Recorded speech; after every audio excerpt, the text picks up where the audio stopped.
از الله بترسین، جوانا را از دینداری متنفر نسازین.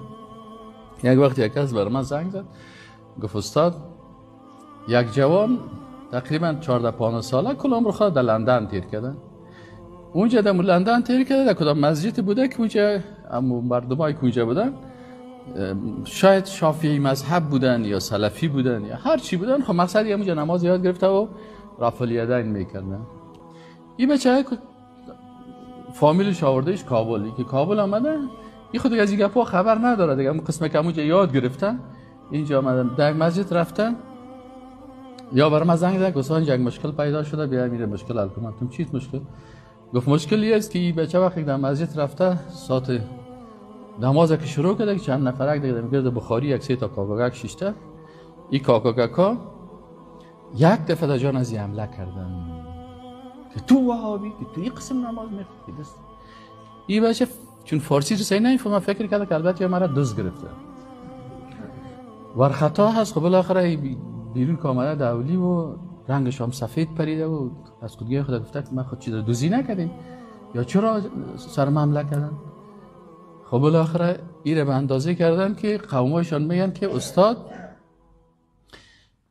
اینمی بچه حال میگم من به لندن میرم و کافر میشم، حال از مسجد متنفر شده. همین آزان که صدایش میگه میشنوه گوشای خود پت میگیره، میگه دیگه من نه من مسجد نمیرم، من زود ببرین پس به لندن به خاطر ازی که چیز میگه بخی عزیز کیره. خب آیا درست است که ما مسجد مرکز تروریسم جور بکنیم؟ خیلی می تروریسم است دیگه، اگر تروریست است خیلی است، این باید تروریست بگوییم. یعنی تروریسم است که در مسجد خشونت کردن، بی‌ادبی کردن، توهین کردن، تحقیر کردن و او هم در مقابل یک سنتی که از رسول الله صلی الله علیه و سلم ثابت است، ولی در قسمت منسوخ شدن از این اجتهادات علما هست که بعضی علما به منسوخ بودن از این قائل هستند و بعضی علمای دیگه که میگن که منسوخ نیست. بنابراین اجتهادات است که 13 قرن 12 قرن قبل در بین فقهای بزرگ ما در کتاب ها میخوانیم که بعضی از فقهای بزرگ محترم که ما برشان احترام داریم اونا میگن امیر رفع الیدین منسوخ شده، اجتهادش است. و یک تعداد فقهای دیگه میگن اخیر او دلیلی که خودت میگی که منسوخ شده او دلیل بر نسخ از این نمیشه، بر از او هم احترام داریم، لکن حدیث ثابت است ولی عمل هست. این یک کسی در مقابل از این عمل خشونت میکنه، اصلا اینمی شخصی که در مقابل از این عمل خشونت میکنه این در مقابل در کدام قانون قرار میگیره؟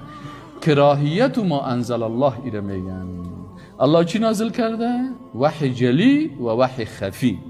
وقتی که حدیث صحیح ثابت شد این وحی داخل میشه، این وحی است، وحی خفی هست و کراهیت آنچه که نازل شده هست انسان هم به کفر میکشانه.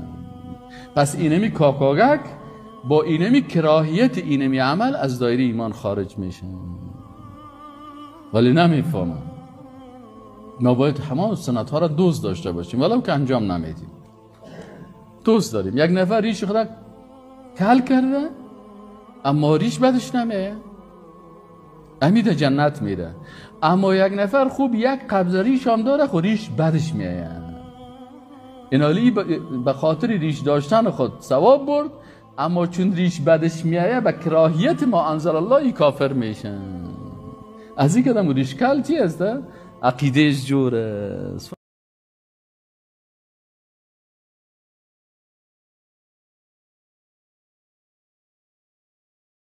یعنی بعضی وقت عقیده باید جور باشه.